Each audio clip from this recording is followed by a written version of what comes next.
Di tepian Pantura yang gemerlap terhampar desa Rawasari, sebuah tempat di ujung timur Kabupaten Pemalang yang memancarkan sejarah Islam. Dalam reruntuhan zaman dahulu, Amam Jiwa, cahaya dari Keraton Solo, menjadi pionir yang mengubah takdir desa ini. Sebagai pemimpin spiritual dan sufi, Amam Jiwa bukan sekedar nama, tetapi lambang perubahan dari masa lalu yang terbelakang menjadi masa depan yang cemerlang. Desa ini yang awalnya tak bernama diubah menjadi Desa Rawasari oleh tangan bijak sang Amam Jiwa. Candi punden berundak, makam, serta nisan kuburan pecinan di Dukuh Jagalan menjadi saksi bisu perjalanan Islam yang mengubah wajah desa. Dan hingga kini, warisan spiritual terus berkembang dengan jasa besar Kiai Khalid, menerangi jejak keagungan Islam di Desa Rawasari yang terus hidup dalam pelukan sejarah.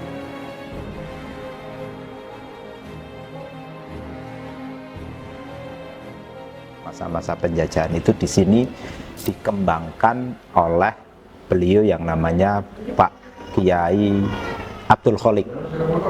Pak Kiai Abdul Kholik ini orang Tegal, santri dari Mbah Hasyim Asy'ari. Nyantri pada Mbah Hasyim, terus Mbah Haji Hasan lapor ke sana minta mantu lah, terus iya itu akhirnya dipek mantu dan didudukan di sini. Beliau didudukan di sini untuk perkembangan mengembangkan Islam, terutama yang Ahlus Sunnah wal Jamaah Nahdiyah. Berarti kan Pak Kholik ini yang mendirikan Nahdlatul Ulama di Desa Rawasari. Secara gampangnya iya. Pertama ada NU terstruktur di Kabupaten Pemalang, ya di Ulu Jami. NU terstruktur dalamnya ada ketua, bendahara, sekretaris. Itu di Kecamatan Ulu Jami. Pertama se-Kabupaten Pemalang di sini. Terus makomnya Pak Kiai Kholik dimakamkan di Rembun karena istrinya orang Rembun, akhirnya dimakamkan di Rembun. Terus beliau punya anak yang di sini ada Bu Haji Fatihah. Bu Haji Fatihah dinikahkan dengan Pak Kiai Turmudi. Lah Pak Kiai Turmudi ini yang meneruskan peninggalan dari beliau Pak Kiai Kholik. Beliau Pak Kiai Kholik ini meninggalkan sebuah madrasah tua, Madrasah Miftahul Huda. Itu peninggalan beliau. Sekecamatan Ulu Jami ini paling tua.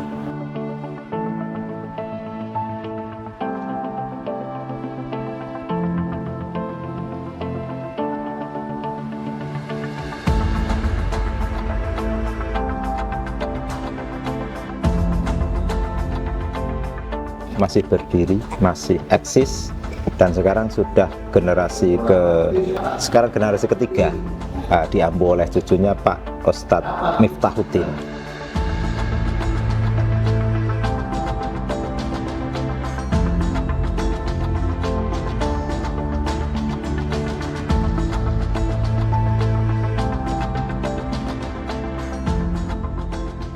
Sekitar tahun 80-an itu, nah, karena kegiatannya orang NU sudah dari zaman dulu kan tahlilan, manakipan, ziarah kubur.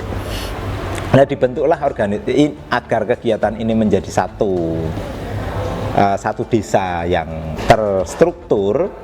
Akhirnya dibentuklah yang namanya Jam'iyah Yasin Tahlil.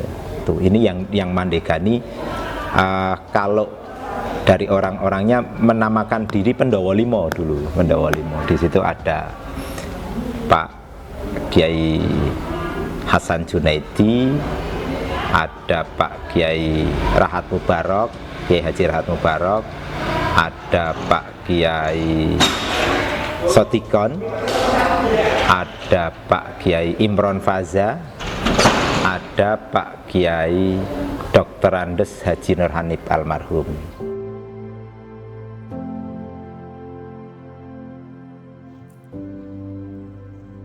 Gelombang semangat Islam yang mengalir sejak zaman dahulu menciptakan melodi perjuangan yang merentang hingga para Pandawa V tercipta. Mereka bukan sekedar karakter pewayangan, melainkan syair hidup yang memelihara keindahan ajaran Islam di desa Rawasari.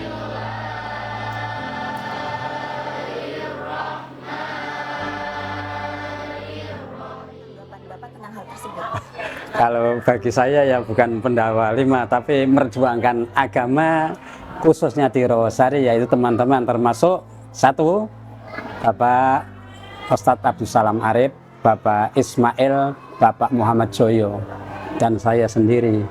Awal mulanya ada di desa ini itu sejak kapan, Pak? Sejak tahun 1990. Itu berkembang. Kalau mulainya yang tepat 1989, terus berkembang mulai 1990 lah, itu kita kembangkan terus sampai sekarang.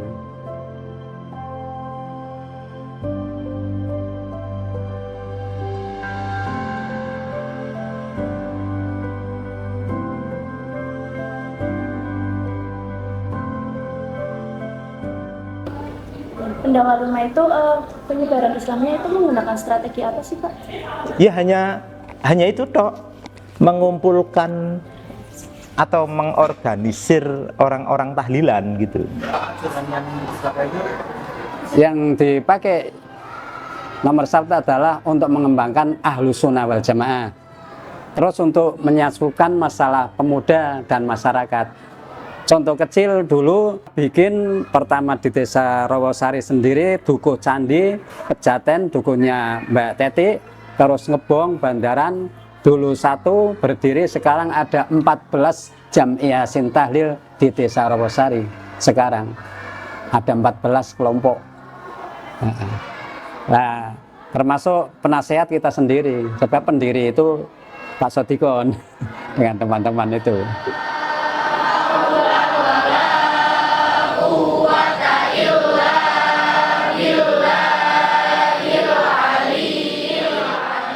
Saya lari ke sebelah Samong pun tidak ada yang namanya ketua Jam'iyah Yasin Tahlil, tidak ada.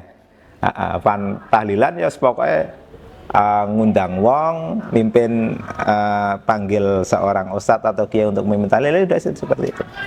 Dan Jam'iyah Yasin Tahlil ini yang terstruktur dan terorganisir ya hanya di sini.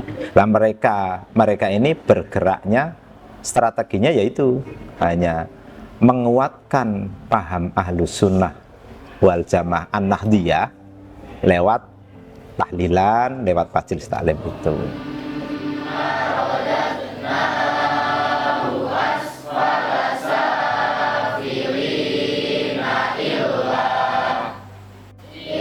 Memang dulu nggak ada, hanya biasa orang tua mengadakan sendiri-sendiri. Terus saya pulang dari pesantren tahun 1989 itu kok sepi di sini, nggak ada apa-apa. Langsung kita pemuda kita kumpulkan.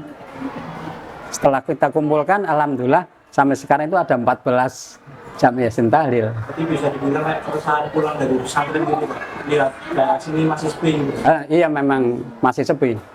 Sepi, masalah pemuda yang pada mengadakan ini masih sepi. Nah, ini berkembang sampai sekarang. Yang dulu itu kita santri 2, ibu-ibu umurnya 40, ada yang 45, terus kita perintis sampai sekarang sampai 600. Dulu kalau judi, saya dengar cerita itu kalau judi itu di tengah perapatan, mulai jam 12 malam sampai subuh. Adanya Jam'iyah Tahlil yang didirikan oleh beliau berlima niki, alhamdulillah itu terkikis. Akhirnya orang yang seperti itu mau diajak tahlilan. Terus ya semakin kesini, akhirnya ya dia yang nggak mau sholat, akhirnya mau sholat. Ada cerita lucu dulu. Jadi Pandawa V ini tokoh di Rawasari yang dari NU loh ya. Tokoh di Rawasari 2 tingkat ke bawah setelah Pak Abdul Kholik. Pak Abdul Kholik ini generasi setelahnya ada yang namanya Pak Kiai Turmudi, Pak Kiai Haji Mahsun, ada Pak Kiai Haji Ubaidillah. Ini 3 tokoh niki dan satu lagi Pak Kiai Haji Abu Syahma. Hanya memang yang berkutat di kalangan bawah dalam artian grassroots ini beliau bertiga. Kalau Pak Kiai Haji Abu Syahma ini karena beliau seorang PNS jadi larinya ke atas ke birokrasi. Cerita unik dari Pak Kiai Ubaidillah. Jadi dulu di tempatnya Pak Kiai Ubaidillah itu ada dapuran pring gitu. Ya sampai sekarang masih ada. Lha kuwi nek nang kono nek do main judi wis ora elek-elek, wis pokoke kabeh jenenge. Tapi asike strategi dakwah Pak Kiai Ubaidillah ini ya tidak memukul. Jadi hebatnya karena beliau niki ya entah dia juga pandai dalam permainan itu atau gimana. Melu jongkot di situ. Dia duduk ikut bermain. Akhirnya apa jenane? Uang-uang ini kok ada orang 10 apa 15 mundur teka siji gitu. Sampai akhirnya bubar. Sampai akhirnya perjudian di tempat itu bubar. Itu kayak hebatnya Pak Ubaidillah. Ya hebatnya orang-orang ulama-ulama kita zaman kuno seperti jadi kalau berdakwah itu nggak pernah so Jokowi dosa, enggak sebetulnya. Ayat jongkoti dia bilangnya melu jalak zaman itu katanya di beliau ini karang embuh pakainya model apalah pokoknya urun 500 rupiah. Melu tombok sebetulnya melu tombok 500. Akhirnya do isin dhewe sampai bubar seperti itu. Lah, ya pun sama yang dilakukan oleh Pendawa Lima ini. Pendawa Lima tadi saya katakan tokoh kurun setelah rombongan yang 4 itu. Namanya itu muncul Pendawa Lima. Jadi bergerak natai wong-wong sing belum mau sholat, belum mau ngaji, agar dia mau sholat dan mau ngaji, gitu.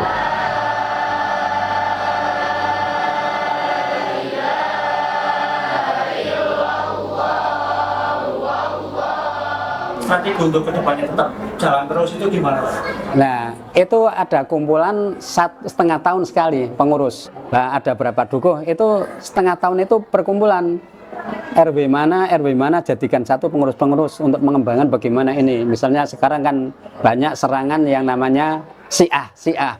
Biar kita jangan masuk itu, kita pupuk pengurusan. Jadi berkembang terus ada kumpulan. Terus tiap 1 tahun sekali ada halal bihalal.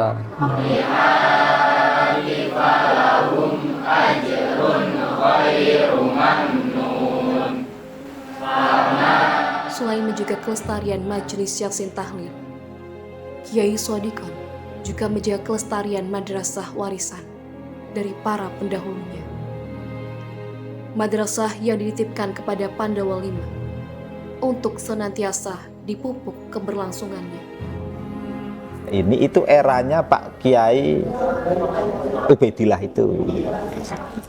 Jadi Mbah Kholik bangun yang namanya Madrasah Diniyah Awaliyah MDA Miftahul Huda. Diampulah ini oleh beliau Kiai Turmudi, Kiai Mahsun Abbas, Kiai Ubaidillah, Kiai Abu, seperti itu. Bahkan dulu ada sampai termasuk cucunya Mbah Tim, putranya Mbah Tim. Iya cucu lah. Pak Abdul Syukur itu pernah ngajar di situ. Lah, dipandang tingkat pendidikannya ini sudah harus sampai wusta, maka terus urunan pada zaman itu orang-orang NU mendirikan madrasah yang di Candi ini, cikal bakal dari Madrasah Nurul Huda. Dulu itu tingkat wustonya, karena yang di Madrasah Diniyah Awaliyah Bong ini Miftahul Huda ini cuma kelas 1 sampai kelas 4. Lah kelas wustonya di Candi ini. Eranya Pak Yai Ubaidillah sudah sepuh dan akhirnya sudah sakit-sakitan, dilimpahkan dengan yang santrinya ini adik dari Ki Hasanuddin yang Pendawa Lima itu tadi, dia punya adik namanya Abdul Wahid. Nah, Abdul Wahid kalau nggak salah ngampu di situ 3 atau 4 nggak sampai 2 atau 3 tahun. Orang kuat akhirnya dipasrahkan dengan yang namanya Kiai Sodikon Pendawa Lima itu tadi. Lah muncullah itu yang terus dinamakan Majelis Taklim Nurul Huda. Kalau berdiri yang dulu yang ini dulu berarti didirikan 1984. Saya masih di pesantren. Setelah kita pulang, terus kita kembang-kembangkan lagi. Nah, bikin yang ini. Kurang lagi yang itu, kurang lagi lah itu. Yang katanya kok koyo swalayan pengen korona kayak gini. Nah ini juga masih yang ngaji mas banyak yang di emper-emper itu masih kekurangan tempat. Dari yang kita kelola pertama anak kecil sampai gede sampai pada kuliah, ada yang di menjenengan kuliahin saudara. Dulu pada ngaji di sini kecil-kecil, sekarang sudah pada kawin, punya anak, anaknya ngaji di sini. Ada yang malahan cucu yang ada di sini, berarti kita ngajar dulu, terus ibunya ngaji dengan saya, terus punya anak, anaknya lagi punya anak lagi. Berarti ini kan berarti nanti haflah terusana yang akan datang 37 tahun. Ngapun nanti misalnya kok cukup bisa nenanggene bocah SMP atau SMA atau SMK kok ngaji di sini sampean lulus, ya insya Allah hidup dimanapun insya Allah untuk ngatur masyarakat bisa. Buat ngaji itu maaf ya Pak, pasti kan kadang malas gitu loh. Itu Bapak sendiri itu bagaimana ya Pak?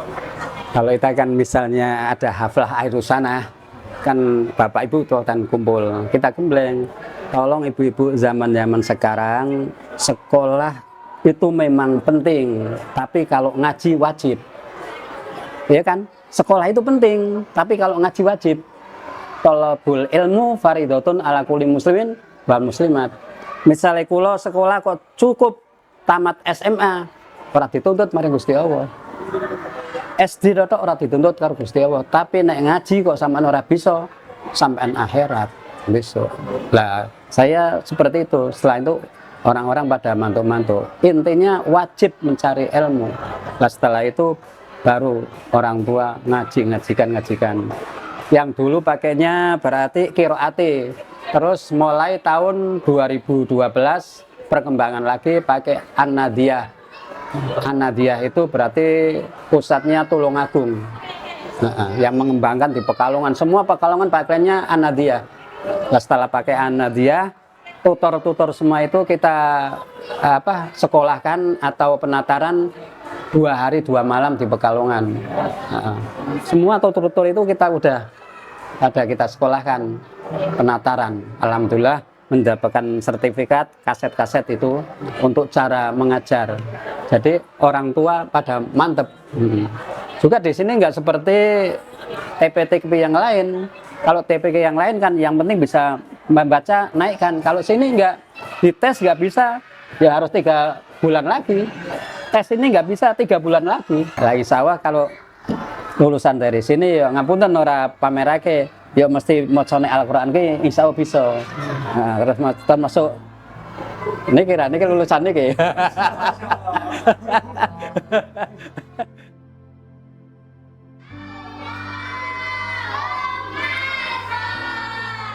Dengan kehadiran para Pandawa Lima sebagai syair hidup desa Rosar, tergambar betapa kuatnya pengaruh Islam dalam membentuk identitas dan tata nilai masyarakat setempat.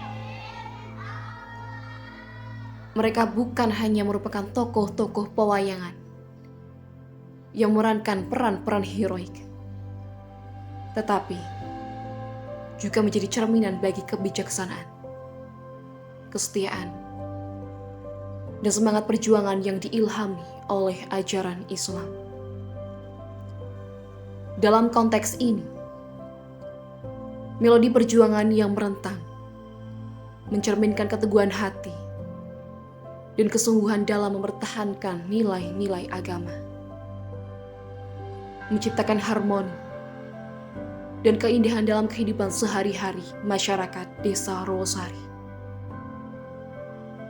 Gelombang semangat Islam bukan hanya sebuah warisan sejarah, tetapi juga menjadi sumber inspirasi yang terus hidup dan berkembang, memberkaya kesejahteraan spiritual dan sosial di tengah-tengah masyarakat.